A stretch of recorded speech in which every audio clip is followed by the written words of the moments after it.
और चलिए पीएम मोदी मन की बात कर रहे हैं, सुनते हैं।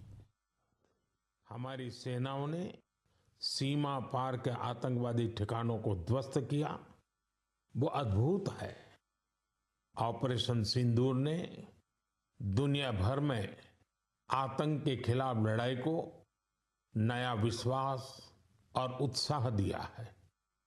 साथियों, ऑपरेशन सिंदूर सिर्फ एक सैन्य मिशन नहीं है, ये हमारे संकल्प, साहस और बदलते भारत की तस्वीर है। और इस तस्वीर ने पूरे देश को देशभक्ति के भावों से भर दिया है, तिरंगे में रंग दिया है। आपने देखा होगा, देश के कई शहरों में, गांवों में, छोटे छोटे कस्बों में तिरंगा यात्राएं निकाली गई। हजारों लोग हाथों में तिरंगा लेकर देश की सेना, उसके प्रति वंदन अभिनंदन करने निकल पड़े। कितने ही शहरों में सिविल डिफेंस वॉलेंटियर बनने के लिए बड़ी संख्या में युवा एकजुट हो गए। और हमने देखा, चंडीगढ़ के वीडियो तो काफी वायरल हुए थे।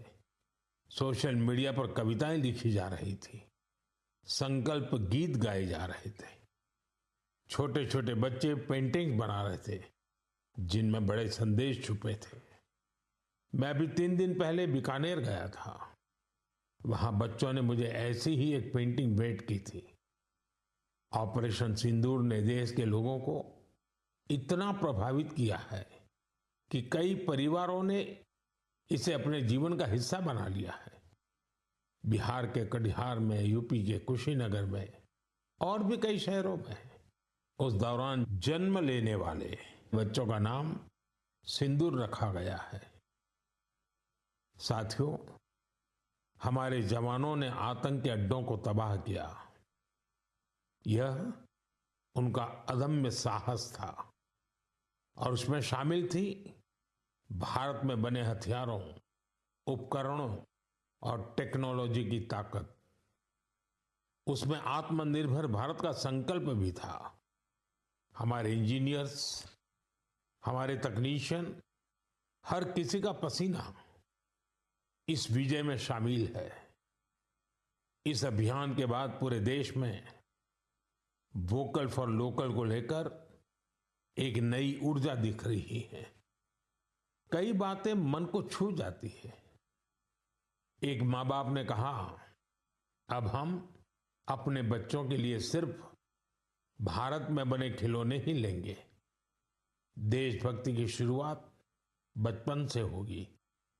कुछ परिवारों ने शपथ ली है, हम अपनी अगली छुट्टियां देश के किसी खूबसूरत जगह में ही बिताएंगे। कई युवाओं ने मेड इन इंडिया का संकल्प लिया है, वो देश में ही शादी करेंगे। किसी ने ये भी कहा है, अब जो भी गिफ्ट देंगे वह किसी भारतीय शिल्पकार के हाथों से बना होगा। साथियों, यही तो है भारत की असली ताकत, जन मन का जुड़ाव, जन भागीदारी। मैं आप सबसे भी आग्रह करता हूं, आइए इस अवसर पर एक संकल्प लें। हम अपने जीवन में जहां भी संभव हो देश में बनी चीजों को प्राथमिकता देंगे। यह सिर्फ आर्थिक आत्मनिर्भरता की बात नहीं है, यह राष्ट्र के निर्माण में भागीदारी का भाव है। हमारा एक कदम भारत की प्रगति में बहुत बड़ा योगदान बन सकता है। साथियों, बस से कहीं आना जाना कितनी सामान्य बात है, लेकिन मैं आपको एक ऐसे गांव के बारे में बताना चाहता हूं जहां पहली बार एक बस पहुंची। इस दिन का वहां के लोग वर्षों से इंतजार कर रहे थे और जब गांव में पहली बार बस पहुंची तो लोगों ने ढोल नगाड़े बजाकर उसका स्वागत किया। बस को देखकर लोगों की खुशी का ठिकाना नहीं था। गांव में पक्की सड़क थी, लोगों को जरूरत थी, लेकिन पहले कभी यहां बस नहीं चल पाई थी। क्यों? क्योंकि ये गांव माओवादी हिंसा से प्रभावित था। यह जगह है महाराष्ट्र के गढ़चिरौली जिले में। और इस गांव का नाम है काटेजरी। काटेजरी में आए इस परिवर्तन को आसपास के पूरे क्षेत्र में महसूस किया जा रहा है। अब यहां हालात तेजी से सामान्य हो रहे हैं। माओवाद के खिलाफ सामूहिक लड़ाई से अब ऐसे क्षेत्रों तक भी बुनियादी सुविधाएं पहुंचने लगी हैं। गांव के लोगों का कहना है कि बस के आने से उन लोगों का जीवन बहुत आसान हो जाएगा। साथियों, मन की बात में हम छत्तीसगढ़ में हुए बस्तर ओलंपिक और माओवाद प्रभावित क्षेत्रों में साइंस लैब पर चर्चा कर चुके हैं। यहाँ के बच्चों में साइंस का पैशन है, वो स्पोर्ट्स में भी कमाल कर रहे हैं। ऐसे प्रयासों से पता चलता है कि इन इलाकों में रहने वाले लोग कितने साहसी होते हैं। इन लोगों ने तमाम चुनौतियों के बीच अपने जीवन को बेहतर बनाने की राह चुनी है। मुझे यह जानकर भी बहुत खुशी हुई कि 10वीं और 12वीं की परीक्षाओं में दंतेवाड़ा जिले के नतीजे बहुत शानदार रहे हैं। करीब 95% रिजल्ट के साथ ये जिला 10वीं के नतीजों में टॉप पर रहा। वहीं 12वीं की परीक्षा में इस जिले ने छत्तीसगढ़ में 6ठा स्थान हासिल किया। सोचिए, जिस दंतेवाड़ा में कभी माओवाद चरम पर था, वहां आज शिक्षा का परचम लहरा रहा है। ऐसे बदलाव हम सभी को गर्व से भर देते हैं। मेरे प्यारे देशवासियों, अब मैं लायंस, शेरों से जुड़ी एक बड़ी अच्छी खबर आपको बताना चाहता हूं। पिछले केवल 5 वर्षों में गुजरात के गीर में शेरों की आबादी 674 से बढ़कर 891 हो गई है। 674 से 891। लायन सेंसस के बाद सामने आई शेरों की ये संख्या बहुत उत्साहित करने वाली है। साथियों, आप में से बहुत से लोग यह जानना चाह रहे होंगे कि आखिर ये एनिमल सेंसस होती कैसे है। ये एक्सरसाइज बहुत ही चुनौतीपूर्ण है। आपको यह जानकर हैरानी होगी कि लायन सेंसस 11 जिलों में 35,000 वर्ग किलोमीटर के दायरे में की गई थी। सेंसस के लिए टीमों ने राउंड द क्लॉक यानी 2400 घंटे इन क्षेत्रों की निगरानी की। इस पूरे अभियान में वेरिफिकेशन और क्रॉस वेरिफिकेशन दोनों किए गए।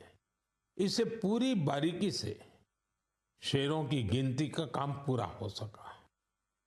साथियों, एशियाटिक लायन की आबादी में बढ़ोतरी ये दिखाती है कि जब समाज में ओनरशिप का भाव मजबूत होता है तो कैसे शानदार नतीजे आते हैं।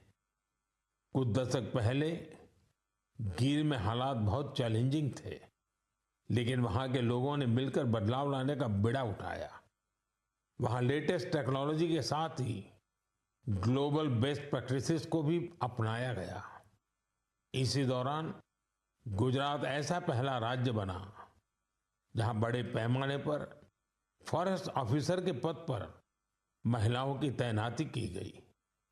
आज हम जो नतीजे देख रहे हैं उसमें इन सभी का योगदान है। वाइल्ड लाइफ प्रोटेक्शन के लिए हमें ऐसे ही हमेशा जागरूक और सतर्क रहना होगा। मेरे प्यारे देशवासियों, 2-3 दिन पहले ही मैं पहली राइजिंग नॉर्थ ईस्ट समिट में गया था। उससे पहले हमने नॉर्थ ईस्ट के सामर्थ्य को समर्पित अष्टलक्ष्मी महोत्सव भी मनाया था। नॉर्थ ईस्ट की बात ही कुछ और है। वहां का सामर्थ्य, वहां का टैलेंट वाकई अद्भुत है। मुझे एक दिलचस्प कहानी पता चली है क्राफ्टेड फाइबर्स की। क्राफ्टेड फाइबर्स ये सिर्फ एक ब्रांड नहीं, सिक्किम की परंपरा, बुनाई की कला और आज के फैशन की सोच, तीनों का सुंदर संगम है। इसकी शुरुआत की डॉक्टर चेवांग नोरबू भूटिया ने। पैसे से वो वेटरनरी डॉक्टर है और दिल से सिक्किम की संस्कृति के सच्चे ब्रांड एम्बेसडर। उन्होंने सोचा क्यों न बुनाई को एक नया आयाम दिया जाए और इसी सोच से जन्म हुआ क्राफ्टेड फाइबर का। उन्होंने पारंपरिक बुनाई को मॉडर्न फैशन से जोड़ा और इसे बनाया एक सोशल एंटरप्राइज। अब उनके यहाँ केवल कपड़े नहीं बनते, उनके यहाँ जिंदगियां बुनी जाती है। वे लोकल लोगों को स्किल ट्रेनिंग देते हैं, उन्हें आत्मनिर्भर बनाते हैं। गांवों के बुनकर, पशुपालक और सेल्फ हेल्प ग्रुप, इन सबको जोड़कर डॉक्टर भूटिया ने रोजगार के नए रास्ते बनाए हैं। आज स्थानीय महिलाएं और कारीगर अपने हुनर से अच्छी कमाई कर रहे हैं। क्राफ्टेड फाइबर्स के शॉल, स्टॉल, दस्ताने, मोजे सब लोकल हैंडलूम से बने होते हैं। इसमें जो ऊन का इस्तेमाल होता है वो सिक्किम के खरगोशों और भेड़ों से आता है। रंग भी पूरी तरह प्राकृतिक होते हैं, कोई केमिकल नहीं, सिर्फ प्रकृति की रंगत। डॉक्टर भूटिया ने सिक्किम की पारंपरिक बुनाई और संस्कृति को एक नई पहचान दी है। डॉक्टर भूटिया का काम हमें सिखाता है कि जब परंपरा को पैशन से जोड़ा जाए तो वो दुनिया को कितना लुभा सकती है। मेरे प्यारे देशवासियों, आज मैं आपको एक ऐसे शानदार व्यक्ति के बारे में बताना चाहता हूं जो एक कलाकार भी हैं और जीती जागती प्रेरणा भी है। नाम है जीवन जोशी, उम्र 65 साल। अब सोचिए, जिनके नाम में ही जीवन हो वो कितनी जीवंतता से भरे होंगे। जीवन जी उत्तराखंड के हल्द्वानी में रहते हैं। बचपन में पोलियो ने उनके पैरों की ताकत छीन ली थी, लेकिन पोलियो उनके हौसलों को नहीं छीन पाया। उनके चलने की रफ्तार भले ही कुछ धीमी हो गई, लेकिन उनका मन कल्पना की हर उड़ान उड़ता रहा। इसी उड़ान में जीवन जी ने एक अनोखी कला को जन्म दिया। नाम रखा बगेट। इसमें वो चीड़ के पेड़ों से गिरने वाली सूखी छाल से सुंदर कलाकृतियां बनाते हैं। वो छाल जिसे लोग आमतौर पर बेकार समझते हैं, जीवन जी के हाथों में आते ही धरोहर बन जाती है। उनकी हर रचना में उत्तराखंड की मिट्टी की खुशबू होती है। कभी पहाड़ों के लोक वाद्य यंत्र, तो कभी लगता है जैसे पहाड़ों की आत्मा उस लकड़ी में समा गई हो। जीवन जी का काम सिर्फ कला नहीं, एक साधना है। उन्होंने इस कला में अपना पूरा जीवन समर्पित कर दिया है।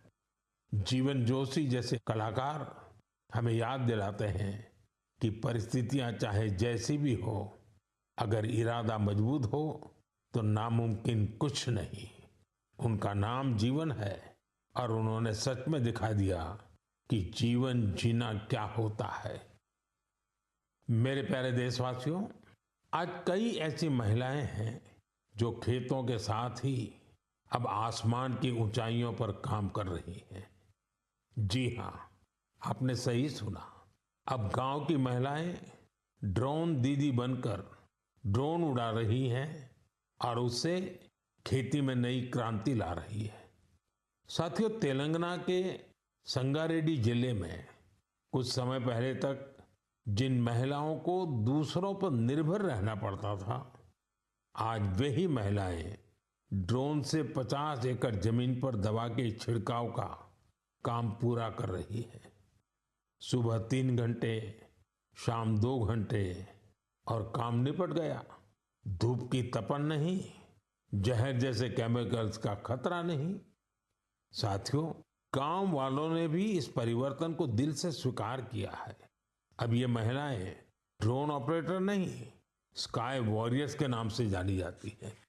ये महिलाएं हमें बता रही हैं, बदलाव तब आता है जब तकनीक और संकल्प एक साथ चलते हैं। मेरे प्यारे देशवासियों, अंतर्राष्ट्रीय योग दिवस में अब एक महीने से भी कम समय बचा है। ये अवसर याद दिलाता है कि अगर आप अब भी योग से दूर हैं तो अब योग से जुड़े। योग आपका जीवन जीने का तरीका बदल देगा। साथियों, 21 जून 2015 में योग दिवस की शुरुआत के बाद से ही इसका आकर्षण लगातार बढ़ रहा है। इस बार भी योग दिवस को लेकर दुनिया भर में लोगों का जोश और उत्साह नजर आ रहा है। अलग अलग संस्थान अपनी तैयारियां साझा कर रहे हैं। बीते वर्षों की तस्वीरों ने बहुत प्रेरित किया है। हमने देखा है अलग अलग देशों में किसी साल लोगों ने योग चेन बनाई, योग रिंग बनाई। ऐसी बहुत ही तस्वीरें हैं जहां एक साथ 4 जनरेशन मिलकर योग कर रही हैं। बहुत से लोगों ने अपने शहर की आइकॉनिक प्लेसेस को योग के लिए चुना। आप भी इस बार कुछ इंटरेस्टिंग तरीके से योग दिवस मनाने के बारे में सोच सकते हैं। साथियों, आंध्र प्रदेश की सरकार ने योग आंध्र अभियान शुरू किया है। इसका उद्देश्य पूरे राज्य में योग संस्कृति को विकसित करना है। इस अभियान के तहत योग करने वाले 10 लाख लोगों का एक पूल बनाया जा रहा है। मुझे इस वर्ष विशाखापत्तनम में योग दिवस कार्यक्रम में शामिल होने का अवसर मिलेगा। मुझे जानकर अच्छा लगा कि इस बार भी हमारे युवा साथी देश की विरासत से जुड़ी आइकॉनिक प्लेसेस पर योग करने वाले हैं। कई युवाओं ने नए रिकॉर्ड बनाने और योग चेन का हिस्सा बनने का संकल्प लिया है। हमारे कॉरपोरेट्स भी इसमें पीछे नहीं है।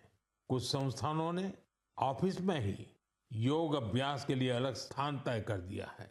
कुछ स्टार्टअप्स ने अपने ऑफिस योग अवर्स तय कर दिए हैं। ऐसे भी लोग हैं जो गांवों में जाकर योग सिखाने की तैयारी कर रहे हैं। हेल्थ और फिटनेस को लेकर लोगों की ये जागरूकता मुझे बहुत आनंद देती है। साथियों, योग दिवस के साथ साथ आयुर्वेद के क्षेत्र में भी कुछ ऐसा हुआ है जिसके बारे में जानकर आपको बहुत खुशी होगी। कल ही यानी 24 मई को WHO के डायरेक्टर जनरल और मेरे मित्र तुलसी भाई की मौजूदगी में एक MOU साइन किया गया है। इस एग्रीमेंट के साथ ही international classification of health interventions के तहत एक डेडिकेटेड ट्रेडिशनल मेडिसिन मॉड्यूल पर काम शुरू हो गया है। इस पहल से आयुष को पूरी दुनिया में वैज्ञानिक तरीके से अधिक लोगों तक पहुंचाने में मदद मिलेगी। साथियों, आपने स्कूलों में ब्लैक बोर्ड तो देखा होगा, लेकिन अब कुछ स्कूलों में शुगर बोर्ड भी लगाया जा रहा है। ब्लैक बोर्ड नहीं, शुगर बोर्ड। CBSE की इस अनोखी पहल का उद्देश्य है बच्चों को उनके शुगर इंटेक के प्रति जागरूक करना।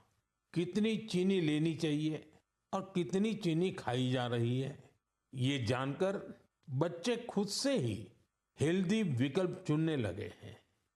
ये एक अनोखा प्रयास है और इसका असर भी बड़ा पॉजिटिव होगा।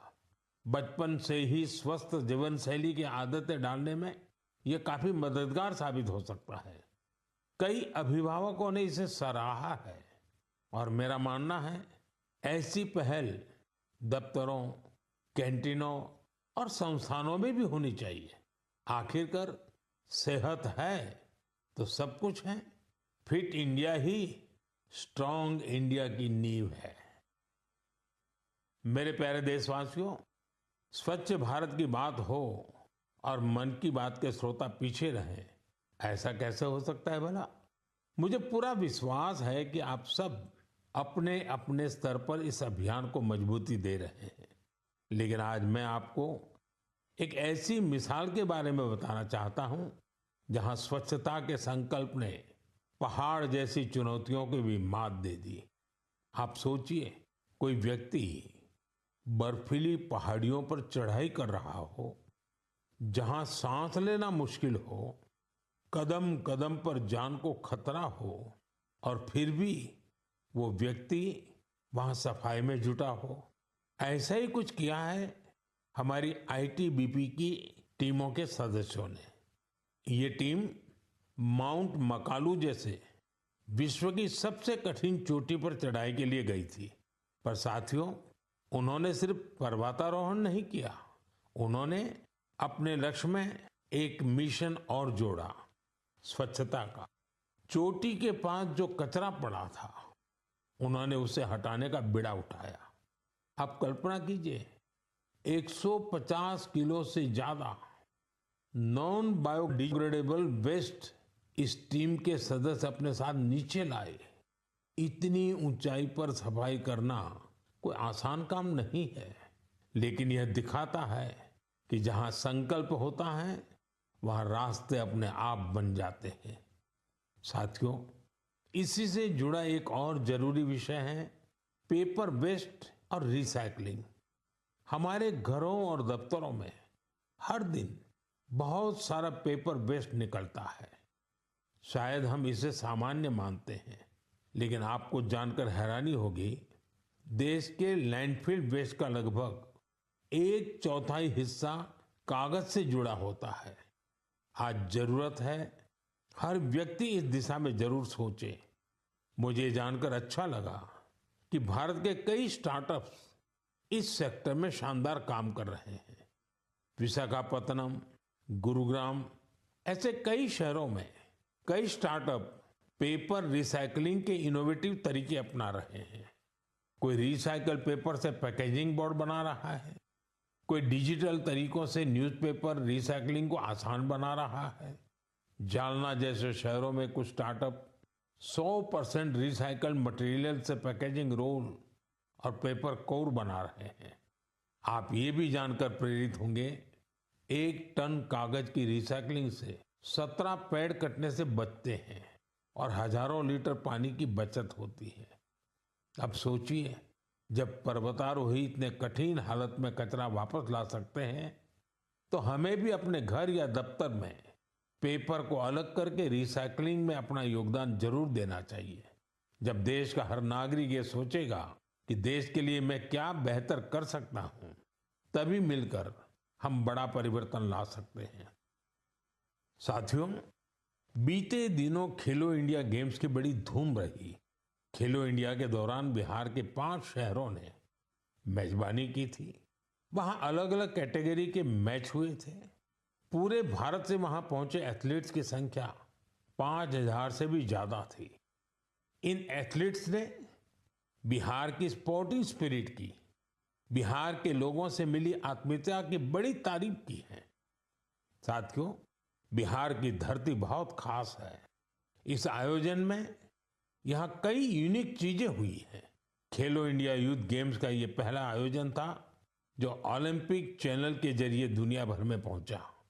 पूरे विश्व के लोगों ने हमारे युवा खिलाड़ियों की प्रतिभा को देखा और सराहा। मैं सभी पदक विजेताओं, विशेषकर टॉप के 3 विनर हरियाणा और राजस्थान को बधाई देता हूं।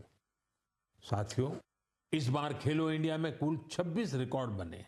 वेट लिफ्टिंग स्पर्धाओं में महाराष्ट्र की अस्मिता धोने, ओडिशा के हर्षवर्धन साहू और उत्तर प्रदेश के तुषार चौधरी के शानदार प्रदर्शन ने सबका दिल जीत लिया। वहीं महाराष्ट्र के साईराज परदेशी ने तो 3 रिकॉर्ड बना डाले। एथलेटिक्स में उत्तर प्रदेश के कादिर खान और शेख जिशान और राजस्थान के हंसराज ने शानदार प्रदर्शन किया। इस बार बिहार ने भी 36 मेडल्स अपने नाम किए। साथियों, जो खेलता है वही खिलता है। यंग स्पोर्टिंग टैलेंट के लिए टूर्नामेंट बहुत मायने रखता है। इस तरह के आयोजन भारतीय खेलों के भविष्य को और संवारने वाले हैं। मेरे प्यारे देशवासियों, 20 मई को वर्ल्ड बी डे मनाया गया, यानी एक ऐसा दिन जो हमें याद दिलाता है कि शहद सिर्फ मिठास नहीं, बल्कि सेहत, स्वरोजगार और आत्मनिर्भरता की मिसाल भी है। पिछले 11 वर्षों में मधुमक्खी पालन में भारत में एक स्वीट रिवॉल्यूशन हुआ है। आज से 10-11 साल पहले भारत में शहद उत्पादन एक साल में करीब 70-75 हजार मैट्रिक टन होता था। आज ये बढ़कर करीब करीब 1.25 लाख मैट्रिक टन के आसपास हो गया है। यानी शहद उत्पादन में करीब 60% की बढ़ोतरी हुई है। हम हनी प्रोडक्शन और एक्सपोर्ट में दुनिया के अग्रणी देशों में आ चुके हैं। साथियों, इस पॉजिटिव इम्पैक्ट में राष्ट्रीय मधुमक्खी पालन और शहद मिशन की बड़ी भूमिका है। इसके तहत मधुमक्खी पालन से जुड़े हजारों किसानों को ट्रेनिंग दी गई, उपकरण दिए गए और बाजार तक उनकी सीधी पहुंच बनाई गई। साथियों, ये बदलाव सिर्फ आंकड़ों में नहीं दिखता, ये गांव की जमीन पर भी साफ नजर आता है। छत्तीसगढ़ के कोरिया जिले का एक उदाहरण है। यहाँ आदिवासी किसानों ने सोन हनी नाम से एक शुद्ध जैविक शहद ब्रांड बनाया है। आज वह शहद जैम समेत अनेक ऑनलाइन पोर्टल पर बिक रहा है। यानी गांव की मेहनत अब ग्लोबल हो रही है। इसी तरह उत्तर प्रदेश, गुजरात, जम्मू कश्मीर, पश्चिम बंगाल और अरुणाचल प्रदेश में हजारों महिलाएं और युवा अब हनी उद्यमी बन चुके हैं। साथियों, और अब शहद की केवल मात्रा नहीं, उसकी शुद्धता पर भी काम हो रहा है। कुछ स्टार्टअप अब एआई और डिजिटल टेक्नोलॉजी से शहद की गुणवत्ता को प्रमाणित कर रहे हैं। आप अगली बार जब भी शहद खरीदें तो इन हनी उद्यमियों द्वारा बनाए गए शहद को जरूर आजमाएं। कोशिश करें कि किसी लोकल किसान से, किसी महिला उद्यमी से भी शहद खरीदें, क्योंकि उस हर बूंद में स्वाद ही नहीं, भारत की मेहनत और उम्मीदें घुली होती हैं। शहद की ये मिठास आत्मनिर्भर भारत का स्वाद है। साथियों, जब हम शहद से जुड़े देशों के प्रयासों की बात कर रहे हैं तो मैं आपको एक और पहल के बारे में बताना चाहता हूं। ये हमें याद दिलाती है कि हनी बीज की सुरक्षा सिर्फ पर्यावरण की नहीं, हमारी खेती और फ्यूचर जनरेशन की भी जिम्मेदारी है। ये उदाहरण है पुणे शहर का, जहां एक हाउसिंग सोसाइटी में मधुमक्खियों का एक छत्ता हटाया गया, शायद सुरक्षा के कारण या डर की वजह से। लेकिन इस घटना ने किसी को कुछ सोचने पर मजबूर कर दिया। अमित नाम के युवा ने तय किया कि बीज को हटाना नहीं, उन्हें बचाना चाहिए। उन्होंने खुद सीखा, मधुमक्खियों पर सर्च की और दूसरों को भी जोड़ना शुरू किया। धीरे धीरे उन्होंने एक टीम बनाई जिसे उन्होंने नाम दिया बी फ्रेंड्स, यानी बी मित्र। अब ये बी फ्रेंड्स मधुमक्खियों के छत्तों को एक जगह से दूसरी जगह सुरक्षित तरीके से ट्रांसफर करते हैं, ताकि लोगों को खतरा न हो और हनी बीज भी जिंदा रहे। अमित जी के इस प्रयास का असर भी बड़ा शानदार हुआ है।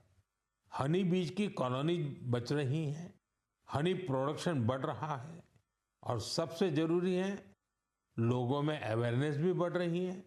ये पहल हमें सिखाती है कि जब हम प्रकृति के साथ तालमेल में काम करते हैं तो उसका फायदा सबको मिलता है। मेरे प्यारे देशवासियों, मन की बात के इस एपिसोड में इस बार इतना ही। आप इसी तरह देश के लोगों की उपलब्धियों को, समाज के लिए उनके प्रयासों को मुझे भेजते रहिए। मन की बात एपिसोड में फिर मिलेंगे, कई नए विषयों और देशवासियों की नई उपलब्धियों की चर्चा करेंगे। मुझे आपके संदेशों का इंतजार है। आप सबका बहुत बहुत धन्यवाद। नमस्कार।